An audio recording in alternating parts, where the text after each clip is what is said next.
It was a cold, silent night, the kind where even the sound of the wind seems to whisper secrets. The house at the top of the hill, surrounded by ancient trees and its windows always closed, hid something no one could have imagined. Inside, the clock seemed to have stopped in time. Each minute felt like an eternity.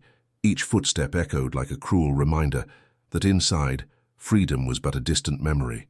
She was locked away, held captive for 53 days, and most disturbing of all was the knowledge that the one holding her captive was not some random stranger, but someone who had once sat before her on a classroom bench, looking at her with respect and admiration. That same gaze now held a sickening shadow, an obsession that had turned to torture. For the first few days she tried to believe it was a nightmare, that at any moment someone would knock on the door and it would all be over. But the hours dragged on, and reality became increasingly cruel. The musty smell, the biting, cold, and the heavy silence were her only companions. Sometimes he would appear, the former student, now unrecognizable, bringing cold food and words that mixed affection and threat. He told her he loved her, that no one would understand her like he did, and she, powerless, pretended to believe him, trying to decipher in each gesture a loophole, a chance, a weakness. Her mind, once lucid, began to oscillate between fear and hope, between the desire to survive and the dread of what would come when the sun set. Outside, the town went about its daily business, unaware of the horror unfolding behind the closed curtains. Friends were surprised by his disappearance, but no one suspected anything. After all, he was polite, helpful, an ordinary face among so many, and that's what made it all the more frightening. Evil sometimes doesn't have red eyes or sinister smiles. Sometimes it wears a calm expression and says, "Good morning" to the neighbor. Inside that house, the walls seemed to be watching. Her, complicit in what was happening, and every noise, the creaking of the floorboards, the distant sound of footsteps, made her heart race. But something inside her refused to give in completely. There was a spark, an instinct that whispered that this wasn't the end yet, that somehow someone would notice the signs, and as he slept upstairs, she mentally counted the hours, the noises, the patterns. Every detail could be the key. Time passed, the fear grew, but an idea began to form, timid, almost imperceptible, and one that would change everything. Stories like this move us in a unique way. Those who feel this kind of chill, this mix of fear, empathy, and curiosity, understand the weight of every minute inside that house, the desperation of those who just wanted to be found. This is the place for those who experience these intense emotions, for those who enjoy delving deep into real mysteries, into twists and turns no one expected, and into truths that, for too long, remained hidden. Each story told here is more than a case. It's a life, a scar, a piece of reality that deserves to be remembered. So come be part of this community that not only listens to, but feels each story until the end. Like now, and subscribe to the channel to continue discovering what happens when the impossible finally comes to light. Above all, she was an ordinary woman, a dedicated teacher, beloved by her students, known in the neighborhood for her calm smile and patience with everyone. Her name echoed through the school hallways with respect and affection, and no one imagined that behind that calm figure lay fears she herself dared not confess. She had a simple routine. She woke up early, made coffee, packed her books in her bag, and headed to school. She was the kind of person who believed in goodness, who saw potential even in the most rebellious students, and it was precisely this generosity that put her on the path of someone who would turn her life into a nightmare. He was just another student, shy, introspective, too quiet, the kind who almost went unnoticed. At first she felt sorry for him. The loneliness in his eyes drew attention, and she tried to include him, encourage him, talk to him, as she did with everyone else. She never imagined that that seemingly harmless gaze was recording every gesture, every word, every detail about her. As time passed, he graduated, and life went on as normal.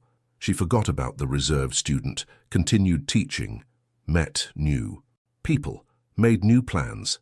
But unbeknownst to her, someone was watching her from afar. He had developed a kind of fascination, a kind of silent obsession.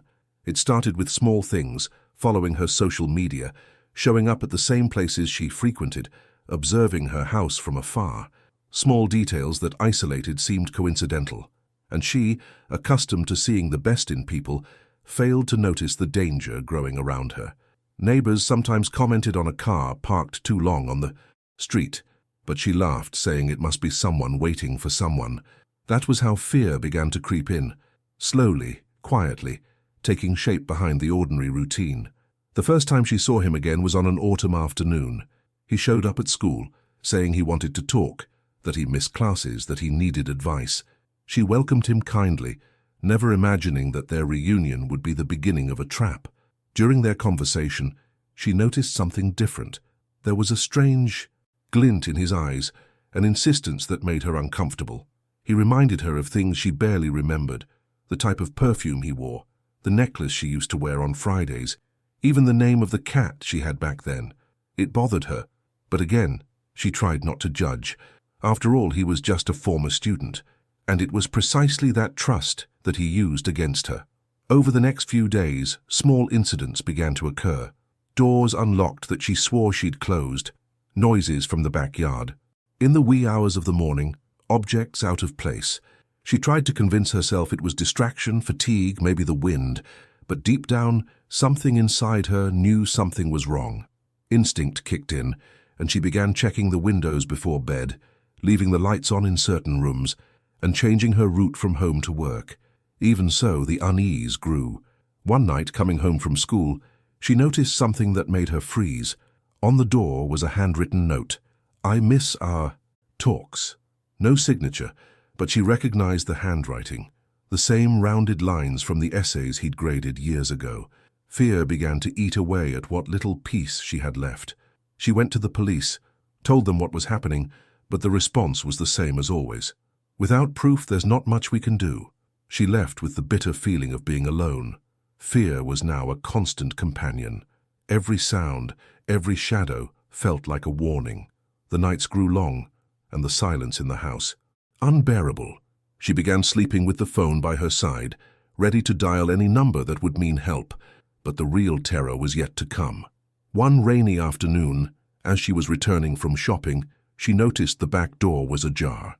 Her heart raced. She felt the heavy air, the scent of something different, and when she tried to take a step back, a soft, almost familiar voice echoed behind her. "I thought you'd never come home." It was him, her former student. His gaze fixed, his smile crooked, and in his hands, an object that reflected the little light that came through the window. She didn't have time to run or to scream. The world went dark. When she awoke, time had ceased to exist. The walls were grey, the window was barred, and the only door was locked. It was then that she realized she was inside her own house, but she no longer owned it. He had turned her home into a prison. The place where she felt safe was now a prison. The hours passed slowly, and his voice became a constant sound, a noise that mixed tenderness and madness. He told her he was protecting her, that the outside world was dangerous, that she would only be safe here, with him, and she listened, motionless, trying to understand when kindness became a sentence. The days blended together. She marked time with discrete lines on the wall, hidden behind a piece of furniture. She tried to remember people's faces, the students' laughter, the sound of the school gates, as if reliving memories could keep her alive. Sometimes he seemed calm. He asked questions about her life, talked about the past as if nothing had happened. At other times he became unpredictable, aggressive, with a look in his eye that suggested he was about to collapse, and it was in this chaos that she learned to survive, to pretend, to smile, to wait for the right moment. Every time he walked up the stairs, her heart raced. The sound of his footsteps was a harbinger of what was to come. She never knew what to expect. A plate of food, a conversation, or more pain. And it was there, between fear and desperation, that she began to plan. Small details, too simple to draw attention but carefully calculated. She knew that time was the only weapon she had, and as the days dragged on she began to notice patterns. The time he fell asleep, the sound of the gate, the slivers of light that crept in at dawn. Every little thing counted, and while he slept, she listened. The sound of the rain beating on the roof, the wind, rattling the windows, the cars passing in the distance. Everything seemed distant, unreachable, but inside her, something began to shift. The fear that had once paralyzed her now transformed into something different, a kind of quiet determination. She knew she couldn't stay there, and maybe tomorrow when he left for a few minutes. That morning, something was different. The air seemed thicker, the silence heavier, as if the house itself knew something was about to happen that would change everything. She woke before the sound of his footsteps, which was rare. Her heart was pounding, her body still aching from sleepless nights and constant tension, but her mind, for the first time in a long time, was awake, focused. Every corner of the place was familiar now. The creaking carpet, the sticking door, the sound of the pipe as he turned on the faucet. It was all part of an invisible map she was drawing in her mind, a desperate attempt to find a way out. For 53 days, she had been forced to learn the rhythm of her own prison, to memorize the sound of the key turning, the exact time it took him to climb the stairs, the interval between moments of lucidity and outbursts. And that morning, the sound of the key lingered. A small detail, but one that felt like a sign to her. He had left. She heard the gate slam shut outside and waited. She counted in her head, 1, 2, 3 minutes, until she was sure she was alone. Her heart was pounding so hard it seemed to betray her. Presence, as if the walls could hear her. She went to the door, pressed her ear against it, and felt the cold metal against her skin. The lock seemed to mock her, reminding her that any attempt could cost her dearly. Still, she couldn't stay still. He began to observe everything with new eyes, searching for what he had never noticed before. In the corner of the room, behind a box, he saw something metallic, a small, loose hinge, almost invisible. This was new. All along, fear had blinded her. But now she saw. The captivity, once a perfect prison, had flaws. Her breath became shallow. Her hands trembled, cold sweat trickling down her neck. She tried to move the hinge, but the sound echoed like thunder inside the house. She stopped, held her breath, and waited. No sound returned, no footsteps, only the wind pounding against the window. Her whole body wanted to run, scream, do anything to get her out of there, but she knew one wrong move, and it would all be over. Fear was her worst enemy, but also her compass. She returned to the corner, sat on the floor, and closed her eyes. She needed calm. She needed to think. He would return, and she needed to be in the same place as always, as if nothing had happened. When the key turned in the lock again, her stomach churned. He came in whistling, carrying a bag of food. The ease in his manner was almost unbearable.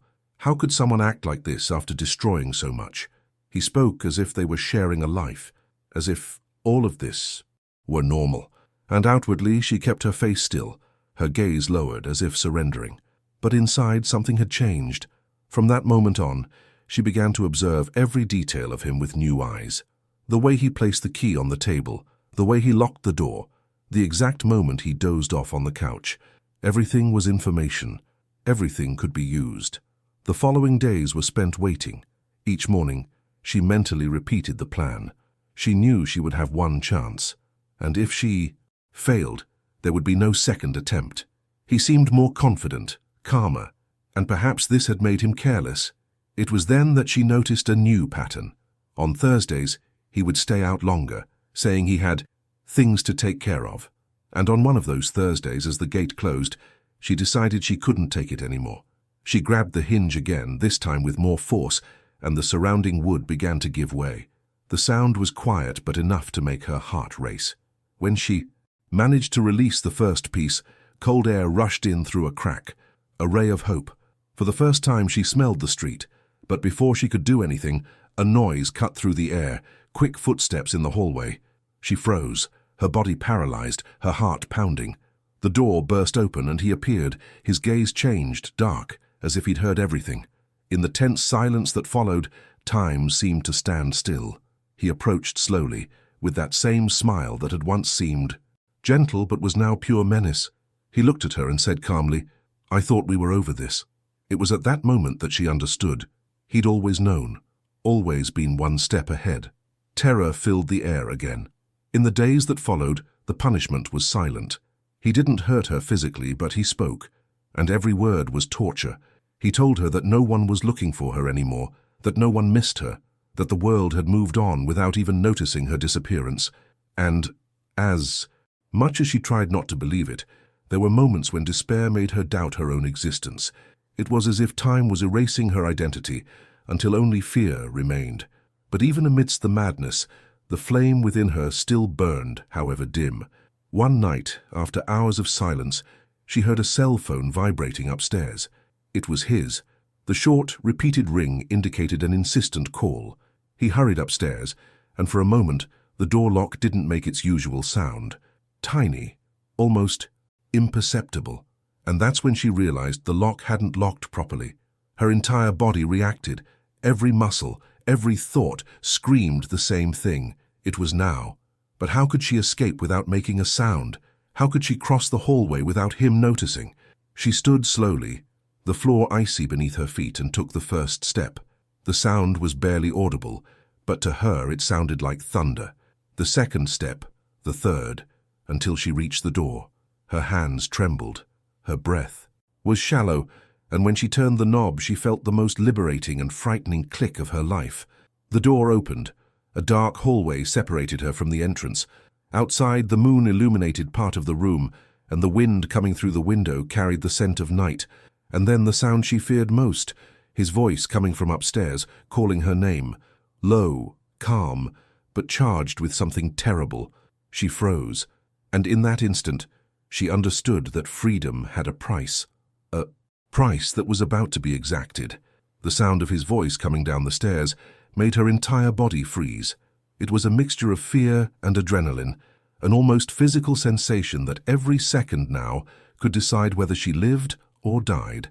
His steps were slow, calculated, and the creaking of the wood beneath his weight felt like a countdown.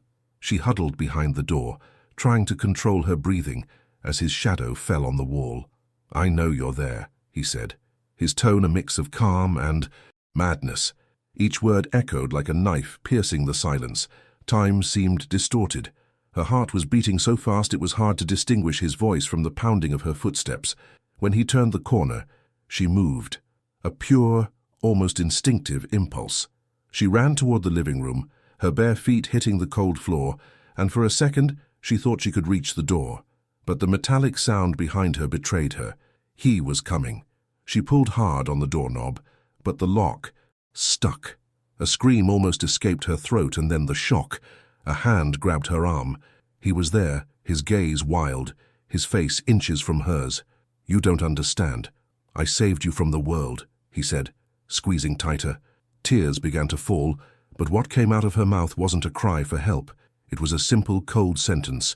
"You destroyed me." This unhinged him.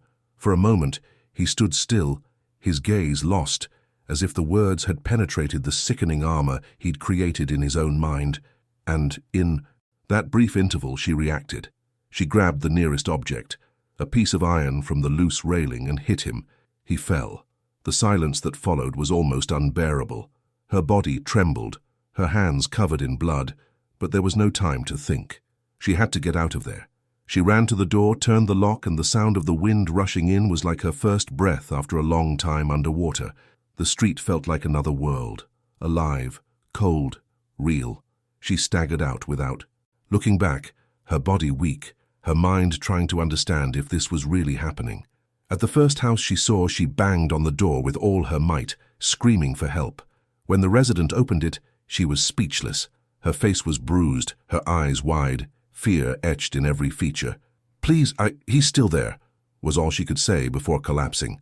The sirens came minutes later. The sound piercing the dawn was confirmation that hell was finally ending. The police entered the house and found him unconscious, still with the same blank expression, as if he didn't understand what had happened. Inside the prison, they found notes, old photos, and her personal belongings carefully stored, as if he had tried to recreate the life he never had. What was most shocking was the coldness of the details, her every movement recorded, every habit documented. He had turned obsession into routine, and unhealthy love into prison. But even after she was freed, she didn't feel free. Her body was gone, but her mind was still trapped in that room. The nights grew long, and ordinary sounds seemed like echoes of that terror. The fear didn't disappear. It just changed form. She tried to get her life back on track, go to the grocery store, walk the streets, But every unfamiliar face made her look over her shoulder. People told her she was strong, that surviving was already a victory. But only those who have been through something like this understand that surviving isn't the same as living. The police began investigating the details and discovered that he had planned everything for months. He had installed street cameras, tracked schedules, and noted routes. Everything was meticulously organized, like a madman's plan. They also discovered that, before she disappeared, he had tried to approach other women but always gave up halfway, as if waiting for the perfect victim. This made the case even more prominent, not only because of its horror, but also because of its coldness. The story spread, made headlines, and became a topic of conversation and debate. Everyone wanted to understand how someone seemingly normal could hide such darkness. Meanwhile, she tried to rebuild what was left. She returned to her parents' house for a while, avoiding mirrors, avoiding talking about what she'd experienced. Sometimes she woke in the middle of the night thinking she was still there, locked away, hearing footsteps in the hallway. The trauma became a shadow, and every attempt to forget it only seemed to make it more present. There were moments when she doubted herself, wondering if she had truly escaped or if it was all an illusion. Freedom, in a way, could also be captivity, a feat of memories that left no room for the present. Even so, something inside her didn't die.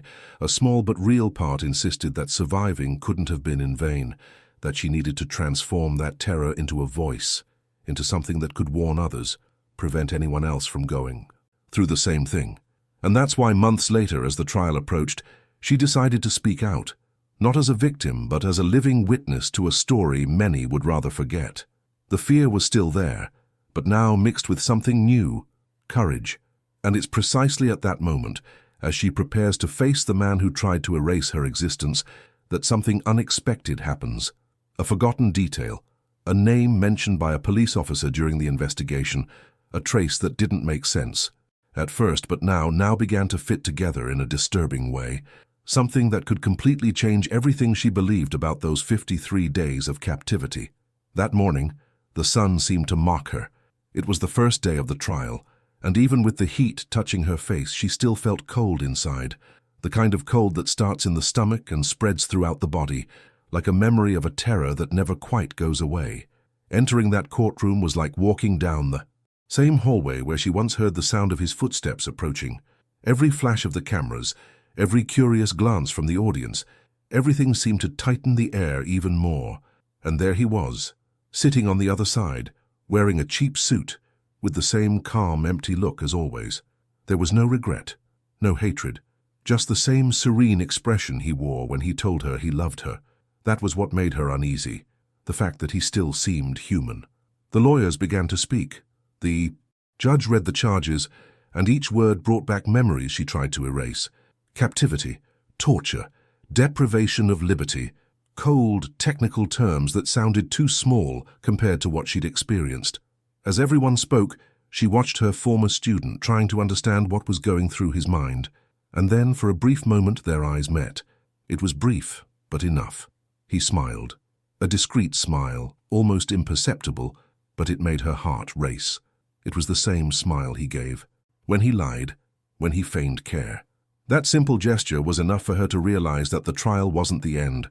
It was just the beginning of another fight, to prove that he wasn't just an unbalanced man, but someone who planned every second of it. When it was her turn to speak, the room fell silent. She took a deep breath and stood. Her legs trembled, but her voice was firm. She told what she had experienced, not with rehearsed words, but with the raw truth of someone who still smells the moldy wall and the metallic taste of fear. She talked about the first note, about the doors that locked themselves, about the nights she thought she was going to die, and for the first time she didn't cry, because now, more than anything, she wanted to be heard, not as a helpless victim, but as someone who survived to ensure the story was told in its entirety, the way it really happened. As she spoke, she noticed something strange in his demeanor. With each detail she revealed, his gaze shifted. He didn't seem angry or remorseful, but uncomfortable, as if she were saying something he didn't want to come to light. And then, when she mentioned the notebooks the police had found, the ones where he recorded everything, he looked away. It was subtle, but she noticed, the same look he had when he lied. In that instant, a memory flashed through her mind. During her time in prison, she'd heard voices. She thought she imagined it, desperation mixed with fear. But what if she hadn't? After the testimony, she left the courtroom exhausted, but with something burning inside her, a doubt that kept growing. What if he hadn't acted alone? The police, of course, had assured her that no one else was involved, but she knew the kind of control he had. He planned everything. He left no loose ends. So why did some details simply not add up? Who called her house a week before she disappeared and hung up without saying anything? Who left the gate unlocked the day he took her? Small things which at the time seemed like coincidences, but now began to take on weight. In the following days the trial continued, but she couldn't sleep. She began rereading the reports, the articles, revisiting memories. And the more I looked, the more I noticed gaps. People who were never interviewed, locations that weren't verified, dates that didn't match. The case seemed solved for everyone except her, perhaps because her body had survived, but her mind was still in that room, searching for a way out.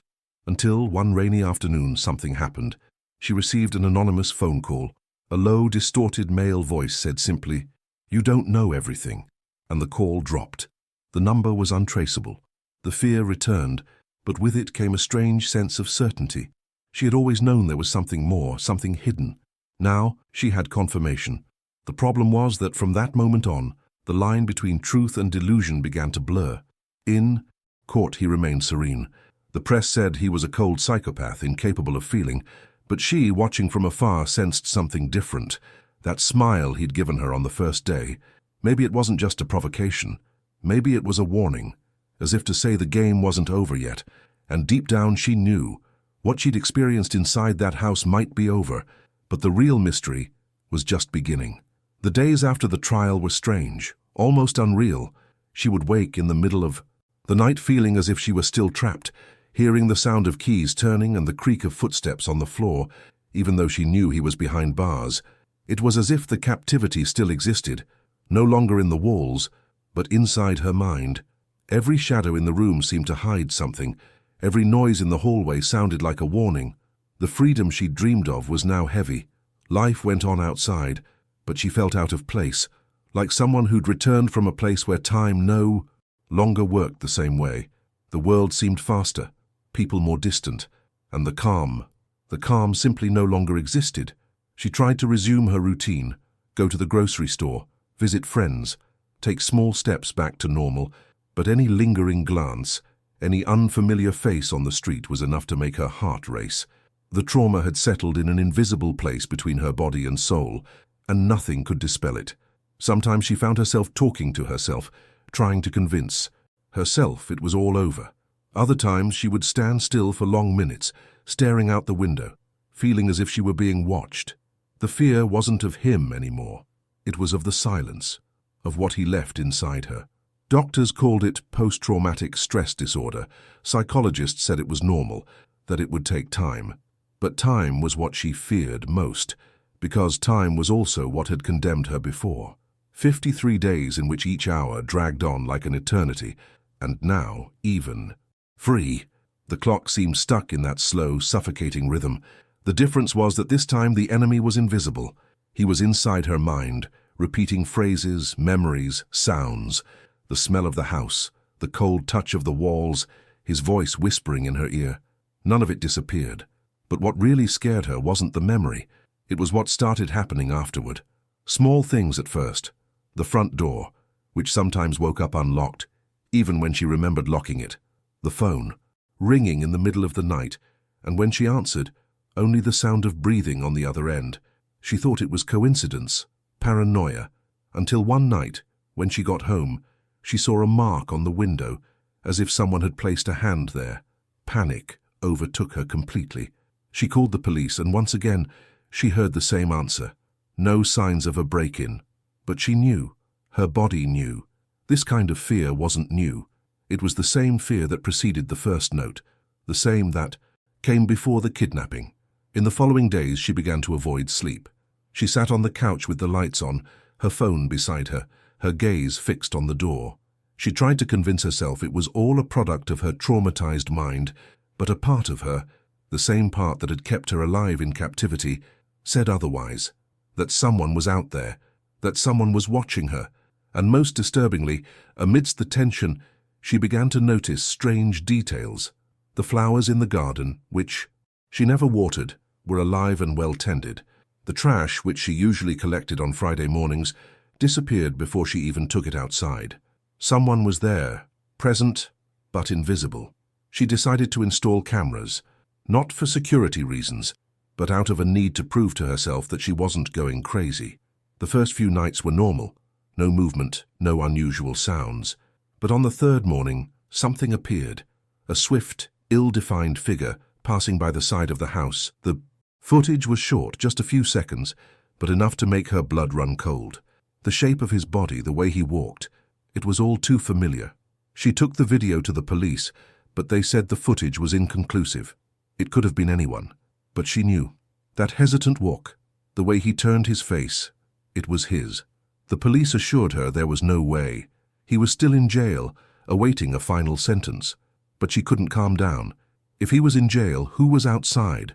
Doubt gnawed at her more than fear. She began investigating on her own, revisiting the court documents, the evidence, the photos. It was then that she found something that had gone unnoticed. In the forensic report, an item listed as unidentified, a set of partial fingerprints that belonged neither to her nor to the attacker. That triggered a warning bell inside her. A second person involved, an accomplice. Suddenly, everything the police had said made sense began to crumble.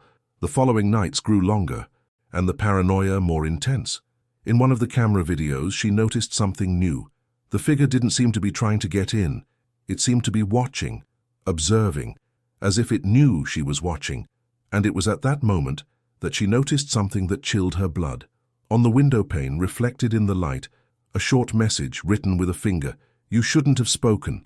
Her heart raced. Her breath became shallow, and she felt as if she were back in captivity.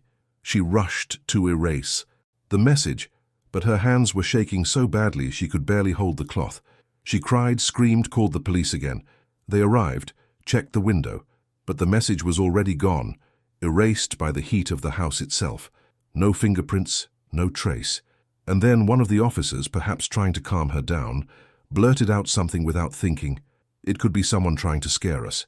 These cases gain notoriety. Sick people always turn up looking for attention. She wanted to believe it, but deep down she knew. This wasn't a prank. It was a warning. From that night on, she slept with the curtains closed and the lights off, as she had done before, during the darkest days of her captivity. Only now the fear was different, quieter, more subtle, more intelligent, and deep down, no matter how much I tried to deny it, there was a certainty impossible to ignore, that the story wasn't over yet. Something, or someone, was still out there, waiting for the right moment to start. All over again. The days dragged on again as if she were trapped in a never-ending cycle. It was like reliving the 53 days of captivity without the physical chains, but with invisible shackles that weighed more than iron. The cameras she had installed, once a tentative piece, became an obsession. She spent hours watching the recordings, rewinding each second, searching for any detail that would prove she wasn't going mad. And each time she saw that figure, her body reacted the same. Way-cold, trembling, shallow breathing. The face was always hidden, the movement always rapid, as if the presence were more a ghost than a real person. But there was one thing that never changed, the feeling that someone knew every corner of the house well. She began to notice patterns. The figure always appeared on the same days at the same times, as if performing a ritual. Sometimes the figure remained motionless, just staring, standing in the darkness of the garden a few feet from the window. And that was what destroyed her most, the silence. No attempt to break in, no attack, just that distant gaze that pierced the cameras and made her feel like there wasn't enough distance between them. One night, she decided she wasn't going to watch the recordings anymore. She turned everything off, dimmed the lights, and tried to force her mind to rest. But at 3 a.m, a noise in the kitchen made her wake. Going downstairs, she found the back door open. No sign of a break-in. No sign of entry, just open. Fear now turned to paranoia. She began locking doors and windows 3-4 times, checking her phone every minute, and staying awake at night with a kitchen knife by her side. But the feeling of being watched didn't diminish. Increasingly, she had the impression the figure wasn't trying to break in, but rather reminding her of something, like a silent message. And that's when it hit her. The anonymous messages, the marked window, the fixed hours. Everything seemed calculated, just like her captivity had been. It wasn't a coincidence, it was a pattern. She decided to return to the courtroom. She needed to see him again. She needed to be sure he was still there. Upon arriving, she requested permission to attend the appeal hearing. Her heart raced when he entered, escorted by guards. He was thinner, his face haggard, but his eyes were the same. Fixed, cold, calculating. When he saw her in the audience, he showed no surprise. He simply lifted the corner of his lips in a short, discreet smile that only she could understand. It was like a silent code between them. The world might believe he was restrained, but she felt in her skin that this was not the end. That night, returning home, he felt a shiver when he saw something different in the garden. A small wooden box sat on the bench where he usually sat. Opening it, he found an old photo, her years ago, smiling at a school party. On the back, a single handwritten sentence, "I still know where you are." The handwriting was different from his. Firmer, faster. It wasn't a prank. It wasn't a forgotten memory. It was a new message. The police were called again, but the same protocol repeated itself. No fingerprints, no evidence. But now she had physical proof, and that was enough to fuel the panic. Who was this new person? An accomplice? Someone influenced by the story? Or someone who had always been in the shadows, waiting for the right moment to emerge? Each possibility was worse than the last. The box sat on the kitchen table as a silent reminder that the danger wasn't over. That night, as she tried to sleep, her phone vibrated. An anonymous message, short, with no sender. "Don't trust them." It said nothing else. There was no name, no traceable number. Just that. And in that instant, she understood that she wasn't just dealing with trauma, but with something much bigger. Something that had deep roots, that went beyond that imprisoned man and his obsession. Something that perhaps had always been lurking. The following days became a routine of fear and vigilance. She began noticing different cars parked on the street, new faces in the neighborhood, and every detail felt like a loose piece of a puzzle she couldn't quite put together. The figure on the cameras disappeared for a few days, but instead of bringing relief, it made her more anxious, because I knew that silence, in the world she now lived in, was never a sign of peace. It was a harbinger that something was about to happen, and as she stared at the box on the table, her fingers trembling, she realized that perhaps the story everyone said was over still had entire hidden chapters. Chapters she never wanted to read, but now had no choice but to face.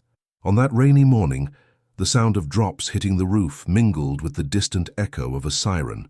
She sat motionless on the edge of her bed, staring at the closed window as if the glass were a portal to the past. The wooden box remained on the kitchen table, untouched, and since arriving she hadn't had the courage to touch it again. The phrase written on the back of the photo, "I still know where you are," seemed engraved in her mind, repeating itself like a constant whisper.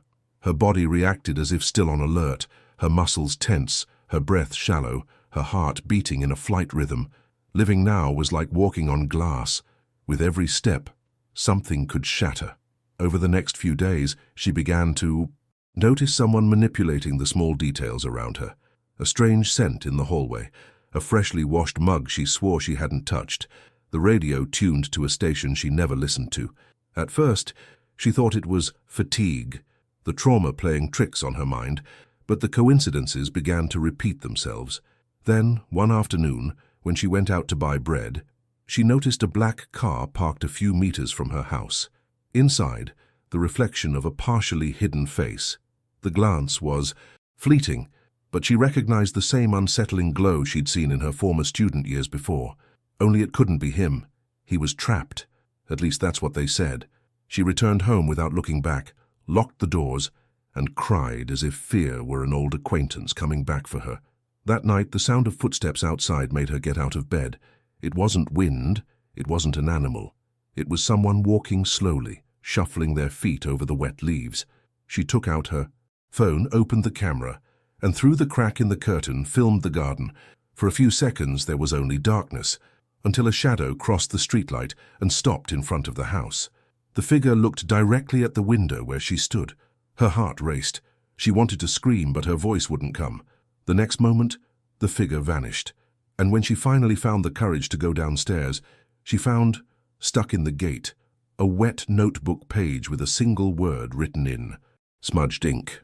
Sorry. That word destroyed her more than any threat, because somehow it sounded intimate. It sounded like him. But why would he apologize? And how, if he was in prison? She began to comb through everything she could find about the case. Old news reports, court records, police reports. It was then that she noticed something she'd never seen before.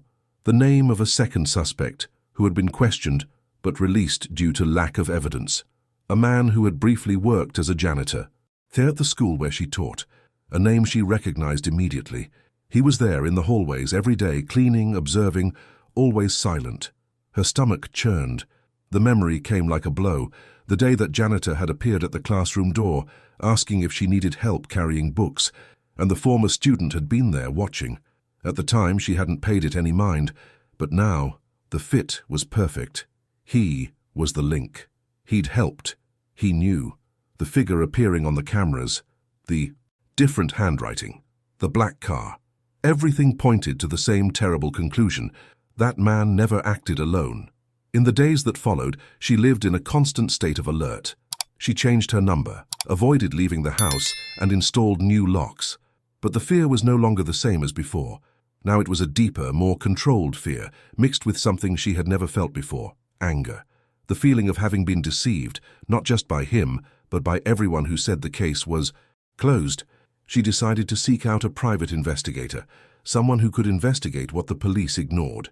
And when the investigator returned days later with the first results, she knew the worst was yet to come. According to records, the janitor had disappeared months after the former student's arrest. No address, no relatives, no updated documents. It was as if he had vanished. But there was something else. The detective showed a security camera photograph of a deserted road, dated 3 days earlier. A man in a cap walking, carrying a box identical to the one she received in the garden. The ground seemed to disappear beneath her feet. Her hands began to tremble, and for a moment, the air felt too heavy to breathe. The box. That box. It was his, or both of them. The memories came rushing back. The smell of captivity, the sound of his breathing as he stood in the dark, watching. And suddenly, an old, forgotten memory flashed through her mind. During her abduction, she had once heard voices. A second voice, hoarser, older. She thought it was a hallucination. Now she knew it wasn't. The truth then began to take shape in a frightening way. What she'd experienced wasn't an isolated act. It was a plan. And what tormented her most was the thought that while everyone believed the nightmare was over, someone was still out there, finishing what they'd started. And deep down, a question kept gnawing at her. Why her? Why did he choose her? Why them? The answer seemed close, but increasingly bleak. And perhaps when she finally found out, it would be too late. That night was different. The air felt heavier, the silence thicker, as if the city itself had stopped to listen to what was about to happen. She was on the couch, the lights off, her phone in her hand, the screen open to the detective's images, the man in the cap, the box, the caretaker's erased records. Everything now made disturbing sense, but it also opened an even bigger hole. If he never acted alone, then what was left for her to discover? With each breath she felt her heart race, a chill creeping up her spine. It was as if the 53 days of captivity had returned, but now outside the walls, on the street, in the dark, around the house. The doorbell rang, a sharp, short sound that made her entire body react. For a second, she froze. It wasn't visiting hours. No one knew where she was living now. The detective had promised the house was safe. The second ring was louder, longer. She got sharp, slowly, silently, trying to peek through the crack in the curtain. The street was empty, no cars, no movement. But something caught her attention. On the gate, a black briefcase, like those used by lawyers. No letter, no envelope, just the briefcase. Her heart raced. She waited. Minutes that felt like hours. Nothing, no noise, no figure. She picked up the folder with trembling hands and went back inside. The kitchen table now seemed like an altar of evidence. The box, the photo, the notebook, paper, and now the folder. She opened it slowly. Inside were only three things: a folded map, a small key, and a printed photo. The photo was of a place she knew well, an old abandoned building on the outskirts of the city that had once been used as a municipal warehouse. On the back was a short sentence written in black ink. It all began here. The ground seemed to disappear beneath her feet. The building. It was where the janitor had worked before he showed up at the school. And the key? What? Did it open? Fear mixed with anger. It was as if someone were playing with her, leading her piece by piece in a game she hadn't asked to play. But a part of her, the same one that had survived the captivity, that had waited, that had counted the seconds for each chance, said otherwise, that this was a calling, that perhaps in that building lay the answer no one had sought. The next morning, unable to sleep, she put the key on a keychain and pocketed it. She took out her cell phone, photographed the map, and left a quick note for the detective. She couldn't explain exactly what she was doing. She only knew she couldn't wait any longer. If there was a hidden truth, she needed to find it with her own hands. The fear was almost physical, but there was also a quiet determination that hadn't existed before, a sense that this wasn't just about her. When he arrived at the address, the building was even darker than he remembered. Rusted iron doors, broken windows, graffiti faded by time. The wind blew through the empty hallways, producing a low, almost whispering sound. He entered slowly, his footsteps echoing on the cement floor. The smell of mildew and rust was the same as he remembered from captivity, and every detail made his heart race. He continued down the hallway until he found a locked door. The key in his pocket seemed to be pulsing. She inserted it slowly. The click of metal was sharp and direct. The door opened, revealing a small, dark space, lit only by the dim light that filtered through a crack. Stacked were boxes, old and covered in dust, but among them something different, a notebook. The same kind of notebook he used to record everything. The cover was black, the pages yellowed. She approached, her fingers trembling, and opened it to the first page. What was written wasn't just a record, it was lists, names, addresses, dates, victims, targets. With each page, my heart pounded. Among the names, hers appeared several times, but so did others. Many others. Some crossing out, some notes beside them like didn't work out, to change plans or wait. And on the last page, a sentence written in large letters, almost tearing the paper. She knows too much. Her body went cold. Who wrote this? Him? The janitor? Someone else? The silence of the building now felt alive, as if the walls were listening. He put the notebook in his pocket and began to walk slowly out. But before he reached the door, he heard a sound he hadn't heard in a long time. Footsteps. Heavy, slow, shuffling. They weren't echoes of the past. They were real. Someone was inside. Someone knew she was there. Her heart raced, her body paralyzed. The sound of footsteps grew closer, closer and closer, slower and slower. And as she looked down the dark hallway, a silhouette appeared. It wasn't tall, it wasn't fast, but it stood there, motionless, watching, its face hidden by shadows. And then, a low voice, almost a whisper, "You shouldn't have come back here." Time seemed to stand still. Everything she'd experienced, all the ignored signs, every detail of her captivity, came rushing back to her. She knew she was about to discover what no one wanted to see, but she also knew it came at a price that, perhaps, was about to be exacted right there in that forgotten room. The sound of that voice froze everything inside her. It was the same timbre she'd once heard in the shadows of captivity, hoarse, heavy, marked by the faint hiss of someone breathing too close. Her entire body reacted before her mind understood. Her heart raced, the air caught in her chest, her hands trembled so badly she nearly dropped her notebook. She tried to take a step back, but the floor creaked beneath her feet, and the echo of that noise seemed too loud in the hallway. The silhouette stepped forward, revealing a face she would never forget. It wasn't him, but it was someone she knew. The janitor, the same man who greeted teachers with a shy smile and swept the schoolyard at the end of class. The same man who had disappeared without a trace, and now he was there before her as if he'd never left. His eyes were empty, dull, and his smile, that same smile that seemed eager to please, was now a crooked slit, fraught with something dark. He held an old lantern which swayed gently, casting shadows that danced across the walls. "You shouldn't have touched that," he said, nodding toward the notebook she held. His voice was calm, but there was a veiled threat in every word. She tried to speak, but nothing came out. Only a weak sound, a sigh that barely formed into a sentence. "Why?" she managed. "Why me?" He laughed, a short, dry, emotionless laugh. "Because you were perfect," he replied. "The favorite. The teacher who saw the best in everyone. You were the one who started it all." Those words hit her like a blow. Her stomach churned. Her mind tried to process what he meant, but fear clouded everything. "What are you talking about?" she asked, her voice trembling. He took another step, the flashlight beam illuminating half of his face, and it was enough for her to see the hatred hidden behind his serene expression. "Do you think he did it all alone? That he was the only one sick?" "No. He only did what I taught him." For a second the world seemed to spin. The captivity, the voices, the sound of two breathing. It all made sense. She had never been locked up with one person. It had always been two. Her hand gripped the notebook tightly. He noticed. "Leave this." "Here," she said, taking another step. "No one needs to know what really happened." With each movement she backed away, her body pressing against the cold wall, the sound of her heart drowning out everything. The hallway was narrow, the exit distant. He needed to think quickly, but fear overcame reason, so he stepped close enough for the smell of mildew and rust to mingle with the stale scent of cheap cigarettes. "You don't understand," he whispered. "There are people who don't want this to come out. People who turned a blind eye. You shouldn't have come back."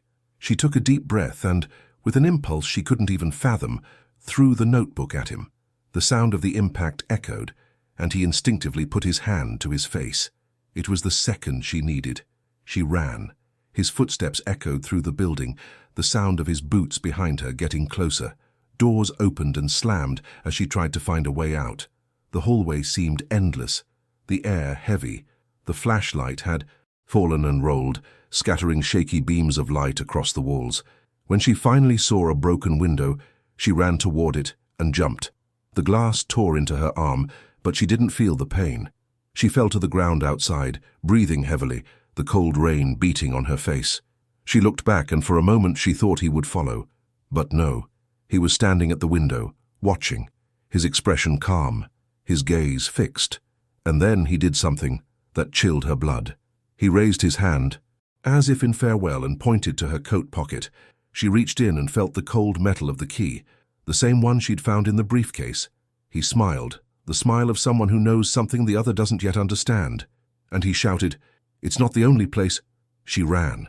She ran without looking back, without knowing where to go. Her body ached, her clothes soaked, blood running down her arm. The map was in the car, the notebook lost inside the building, and his words echoed in her. Head hammering, repeating, "It's not the only place." If there was another location, another place of captivity, then perhaps there were other victims, people who were never found, people who, like her, were still waiting to be saved. When he reached the road, the car wouldn't start. The rain was falling heavily and the strong wind was shaking everything. He grabbed his cell phone and tried to call the detective, but the signal was weak. The screen flickered, and then a message appeared. An unknown number, just 3 words. He didn't lie. Her heart skipped a beat. Outside something moved. A distant headlight, the muffled sound of an engine. She no longer knew who she could trust, what was real and what was manipulation. But one thing was certain. The nightmare that began 53 days ago was not over, and now for the first time she understood that perhaps the worst was yet to come. The rain was relentless. Each drop hitting the windshield sounded like a clock ticking down to something she couldn't see but knew was coming. Her phone trembled in her hand, the wet screen still showing the message she'd just received. He didn't lie. Her heart was pounding so hard it throbbed in her ears. The car finally started, and she sped off, aimlessly just running away. The streets were empty, the streetlights flickered, and the world outside seemed blurred by rain. All that remained was the certainty that someone, or more than one, was playing her. And with every mile she drove, the feeling grew stronger. She was no longer a victim. She was part of something much bigger. She drove for almost an hour, until the map she'd taken from her briefcase fell from the passenger seat and lay open on the floor of the car. Her gaze locked on a detail she'd previously ignored, A red dot marked in a distant corner of the city. Another address. Her entire body froze. His words on the building, "It's not the only place," now made sense. There was another spot. Another location, perhaps. Another captivity. She pulled the car over to the shoulder, her breathing quickening, the sound of the rain drowning out her thoughts. The key was still in her pocket, the same key that had opened the previous door. What if she opened another one? For a moment, she considered calling the police, telling them everything, handing over the map. But something inside her knew that wouldn't work. They'd doubted her before, ignored her pleas for help, dismissed what was real terror as hysteria. And if there really were more people involved, who could guarantee the authorities weren't among them? Her survival instincts took over. She needed to see for herself. She needed confirmation, because if there were anyone else locked away somewhere, no one else would go, only her. The address led her to a secluded area full of abandoned factories. The buildings looked like skeletons amid the fog, covered in rust and silence. The ground was muddy, the smell of oil and rain mixed with decay. She got out of the car, her flashlight trembling in her hand. Each step made the hollow sound of her shoes hitting the wet concrete. The flashlight's light flickered, cutting through the darkness ahead, revealing only fragments: a cracked wall, an iron door, a fallen gate. Fear grew, but something inside her pushed her forward. She reached the warehouse marked on the map. The structure was old, but still standing. The door was locked with a rusty padlock. She pulled the key from her pocket, her hands shaking, and took a deep breath. The metallic click echoed loudly like thunder. The lock gave way. The darkness inside was almost solid. She entered slowly, the air heavy with the smell of rust and damp. When the flashlight beam illuminated the interior, her stomach churned. Broken tables, chains on the floor, scraps of clothing, and, on the walls, hastily scratched symbols, disjointed words, dates, names. In the corner, something caught her eye. An old mattress covered with a dirty sheet, and, on top of it, a small metal box. She approached slowly, her heart pounding. The box was locked, but there was no lock, just a pressure latch. She opened it carefully. Inside, a stack of photographs. Different people. Women, men, some children. Frightened, tired faces. Some in places that looked like basements or dark rooms. And then, amidst the photos, an image that made her body freeze. Herself. The photo was old, probably taken before the kidnapping. She was standing in front of the school, smiling, holding a stack of notebooks. On the back, handwritten, was a single sentence: "The first mistake was letting you leave." Her hand began to shake so badly that the photos fell to the floor. The sound echoed through the empty warehouse, and it was then that she realized something. The wind had stopped. No sound outside, no rain, no noise. Total silence, and within that silence, a presence. She turned slowly. At the back of the shed, a shadow moved. The flashlight's flickering beam caught a high figure, a tall, still figure watching. For a moment she thought it was the caretaker again, but then, when the light finally reached his face, the shock was absolute. It wasn't him. It was another man. Someone she'd never seen before, but who seemed to know exactly who she was. He stepped forward, calm as if he'd been expecting her. "You took a while to get here," he said in a low, almost polite tone. "But I knew you would. You always come back." She backed away, her body trembling, trying to understand what he meant. "You?" she asked, her voice breaking. The man smiled, but it didn't reach his eyes. "The survivors. None of you except oblivion. You all come back eventually, and that's why this never ends." The sentence sounded like a sentence. Her stomach clenched, the flashlight falling to the floor, spinning, casting distorted light across the walls. She ran for the door, but the man didn't try to stop her. He just stood there, watching, with the same calm smile. "You're going to tell what you saw," he said, "and that's what they want." She ran out, her heart racing, her breath coming in short gasps, the sound of her footsteps echoing on the metal. By the time she reached her car, her hands were shaking so badly she could barely hold the key. She got in, locked the doors, started the engine, and only then glanced in the rearview mirror. The warehouse was still, dark, but a figure was still there, standing in the entrance, watching. The rain started again, washing the glass, distorting the view. And for a moment she wondered if it was all real, or if the ancient terror had transformed into something no one could see anymore. As he sped back down the deserted road, his words echoed over and over in his mind. "You always come back." And she understood what that meant. The nightmare wasn't an isolated event. It was a cycle, a network, a repeating pattern, and perhaps most frightening of all, she realized that now she was no longer just a survivor. She was a living part of the story she'd sworn never to relive. She drove aimlessly, her hands steady on the steering wheel, but her mind completely consumed by chaos. The deserted road stretched ahead, shrouded in thick fog and the constant sound of rain. The windshield wipers matched her labored breathing, as if each movement were saying, "Keep going, keep going, keep going." His words, that cold, calm voice saying, "You always come back," hammered in her head like a curse. Images of the warehouse, the chains, the photos, the mattress, the man's serene gaze, came back in flashes that made her shiver. She had felt fear before, but this was different. It was the feeling of being trapped in a much larger game, where all the rules had already been written, and she was just another piece being moved by invisible hands. The lost notebook, the map, the folder, the box, the messages, they were all part of something planned. It was as if someone had drawn a perfect line from the day she met her former student to this moment, and she was simply following the path they wanted her to take. The thought made her sick.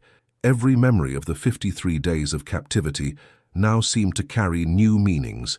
The voices, the absences, the noises behind the wall, and that moment when she thought there was someone else upstairs.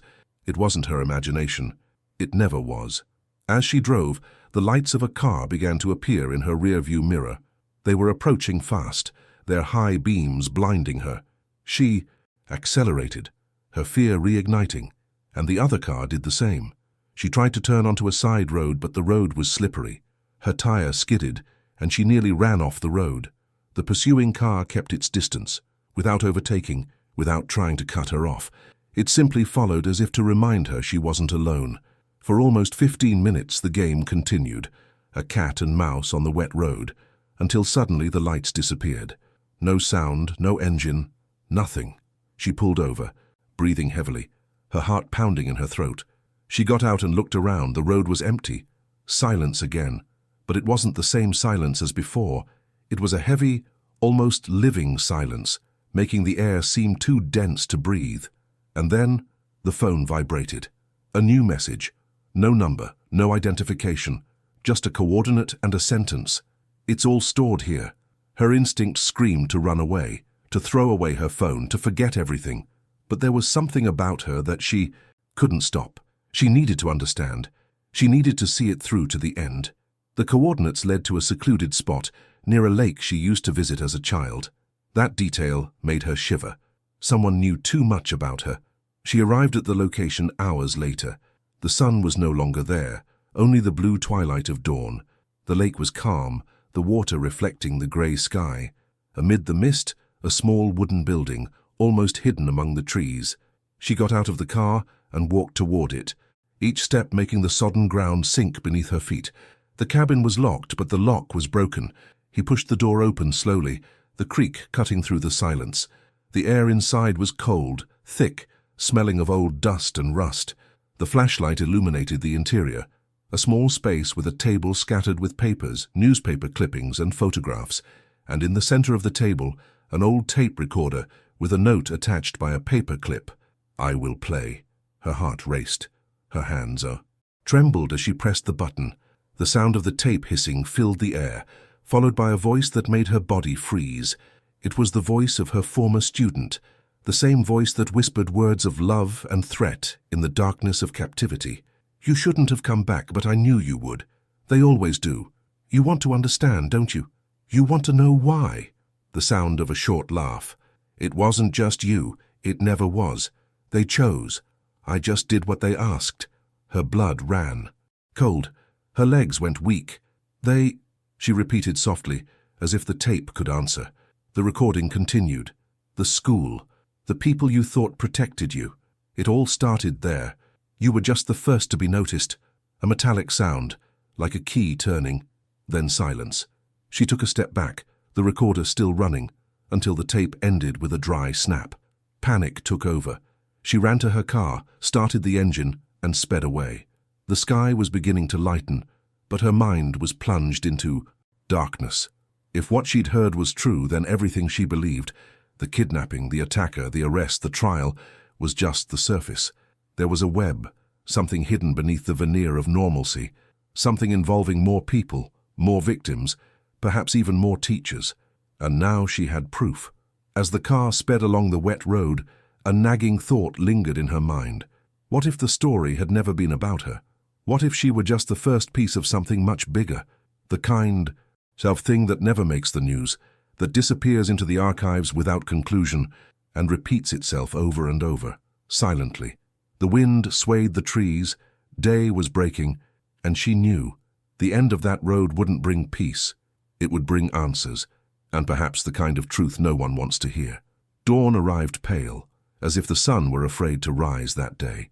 The road ahead disappeared into the mist and the orange reflection of the puddles. She gripped the steering wheel tightly, her eyes fixed on the horizon, but her thoughts were elsewhere, caught in the words that still echoed from the tape. They chose, "You were just the first." It wouldn't leave his mind. It was as if his voice had merged with the sound of the engine, repeating the phrase in an endless loop. Every memory, every detail of the past now seemed to have a hidden meaning. The meetings at school, the looks from some classmates, the way everything seemed to have been forgotten too quickly after the kidnapping. Nothing was a coincidence, never was. Fear now had a different face. It was no longer the dread of being locked up, watched, threatened. It was the fear of the invisible, of what lurks beneath the surface, of people who smile and feign normalcy while planning something terrible. She realized that the captivity didn't end when the chains were broken. It simply changed form. Now it was psychological, social, almost institutional, and the more she remembered the details, the more everything made sense. The disappearance of other students that no one reported, the hushed-up complaints, the halted investigations. It was as if the entire world were complicit in something so vast that no one dared name it. He stopped the car at an abandoned gas station. He needed to breathe. The cold morning air bit his face, but it brought a kind of clarity that fear couldn't erase. He grabbed his cell phone and tried to call the detective, but the call wouldn't go through. No signal. He searched through his things for the tape, the note, the clippings from the cabin. Everything was still there, piled on the passenger seat. He picked up one of the clippings and read the title for the 10th time. "Teacher missing for 12 years, still hasn't been found." The photo was of another woman, smiling. Same age, same profession, same city. On the back, a note in pen, "Case closed." Same origin. Her stomach churned. Same origin. 2 words that sounded like a confession. Suddenly, a noise shattered the silence. A cracking sound from the back seat. She turned slowly, her heart racing. For a second, she saw nothing, just the crumpled blanket and scattered files. But then something moved. A cassette tape identical to the previous one fell from the seat and rolled to the floor. She picked it up with trembling hands. She didn't remember putting it there. On the label, written in the same handwriting as the other, Part 2. They knew. Her mind split. Part of her wanted to throw it away, forget it, disappear. Another part knew there was no going back. She turned on the recorder. The familiar hiss filled the car. Then a different voice. Older, masculine, firm. "If you're hearing this, you survived. And if you survived, you'll understand what I'm about to say." She recognized the voice. It was the caretaker, the same man who had chased her into the warehouse. "This didn't start with us. We were chosen, trained to continue the work. They've been watching us since the beginning. They choose their victims. They choose their locations, and when it's all over, they choose someone else." A long pause, followed by heavy breathing. "You shouldn't have messed with the map. Now they know you know." She immediately turned off the recorder, her heart racing so fast it felt like her chest would explode. She stood there, staring into space, trying to comprehend what she had just heard. Her blood ran cold at the thought that it could all be happening again, to someone else, somewhere.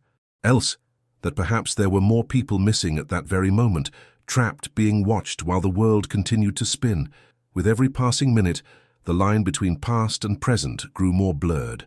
The sound of rain, the distant rumble of a car, the smell of the vehicle's interior, everything brought back mixed memories. She felt as if she were back in that house, counting the seconds, waiting for a rescue that might never come. She grabbed her phone and started recording. Her voice was shaky but resolute. "If anyone hears this, his name is—" Her sentence was interrupted by a noise outside.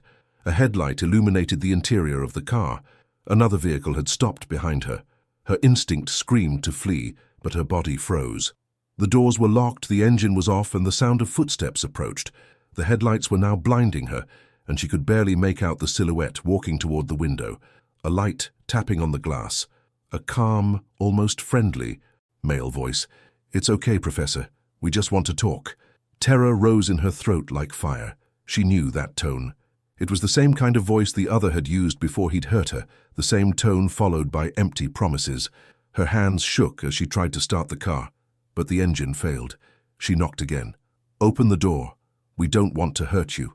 The rain intensified, the sound drowning out her senses, panic taking over. Her mind raced too fast, trying to find a way out, but her body wouldn't obey. Then, in a desperate gesture, she grabbed her phone, opened the camera, and pointed it at the rearview mirror.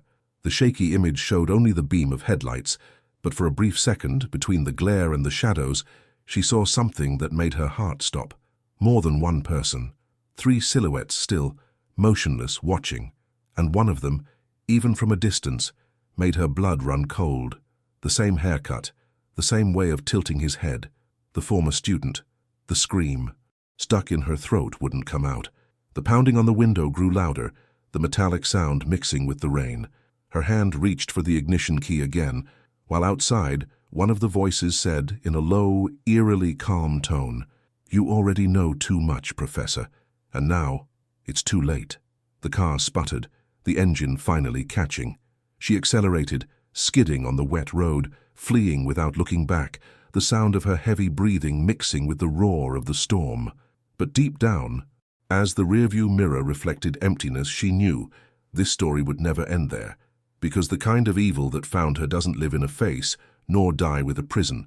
It multiplies, hides in every shadow, and waits patiently until someone else, somewhere, asks again, "Why me?"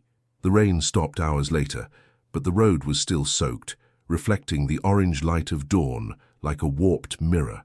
She drove in silence, her face pale, her eyes fixed on the horizon, as if she had nowhere else to go, or perhaps she already knew exactly where. The wind blew through the cracks in the broken window, cold and sharp, but it was the only sound keeping her conscious.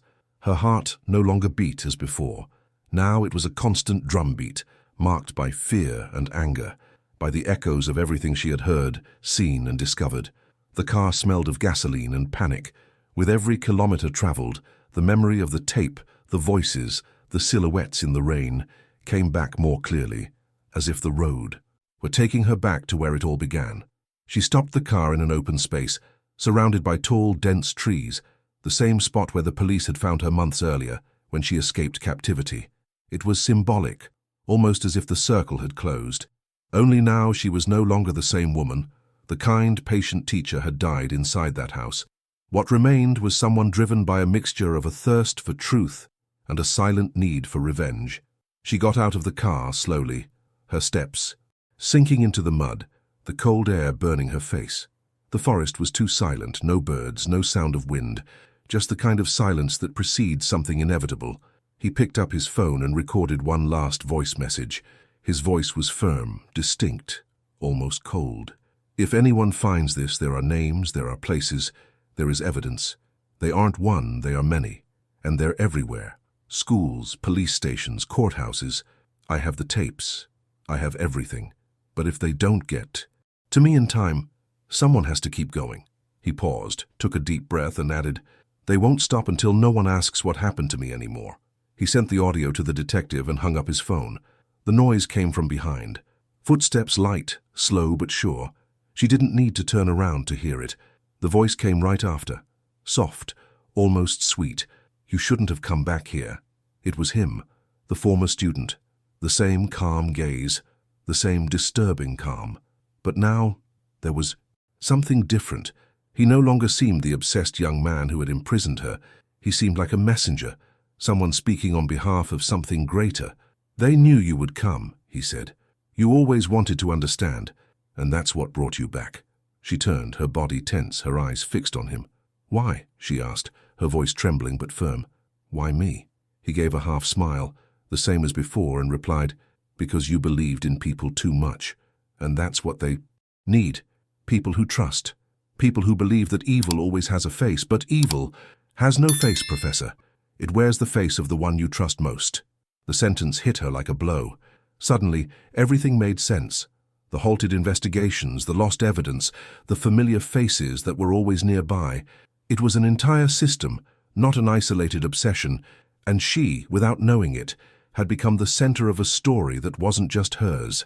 An example, a warning, perhaps even a distraction from something much larger happening in the shadows. The sound of another car approaching cut through the air. Headlights cut through the darkness, illuminating his face for a moment. The scar on his chin, his lifeless gaze. But when she blinked, he was gone. Only the sound of the wind and the headlights stopped a few feet away. The car door opened, and a man in a dark suit emerged, holding a briefcase. His voice was calm, professional. "Ma'am, are you okay? We've received your location." She remained silent, her body still, her eyes still fixed on the spot where her former student had been seconds ago. The man approached, but something in his gaze made her recoil. It was the same look, calm, calculated, the one she'd learned to fear. She took a step back, then another. The man frowned, held out his hand. It's all over now. But she knew it wasn't. The evil wasn't over. It only changed voices, faces, uniforms, and in that instant, without thinking, she turned and ran. The forest swallowed her footsteps. The sound of wet leaves underfoot, branches scraping her skin, the cold air burning her lungs. Behind her, she heard screams, engines, the sound of people searching for her, but she didn't look back. She couldn't. When morning finally broke, the forest was empty. No sign of her. Just the abandoned car, the cell phone turned off, and on the driver's seat, a cassette tape. On the label, in shaky letters, "Final." Months later, the tape ended up in the hands of a reporter. The content was brief but enough to reopen wounds. Her voice, calm, said, "If this recording reached you, then there is still time. They are still here, among us.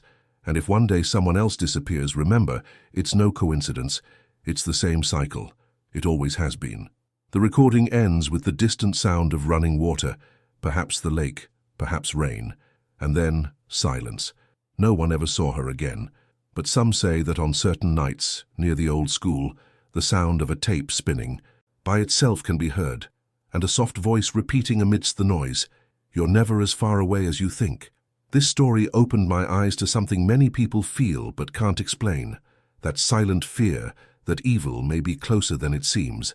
And if you've made it this far, it's because you lived every second with me, feeling the tension, the chills, and the anguish of those who fight to survive and discover the truth. This video made you realize how every detail, every sound can change everything. And now you can make a difference. Just like and subscribe to the channel so more people can also hear real stories like this, told with the intensity they deserve. Write your words in the comments. True, because it's what keeps these stories alive, and it's because of it that we continue.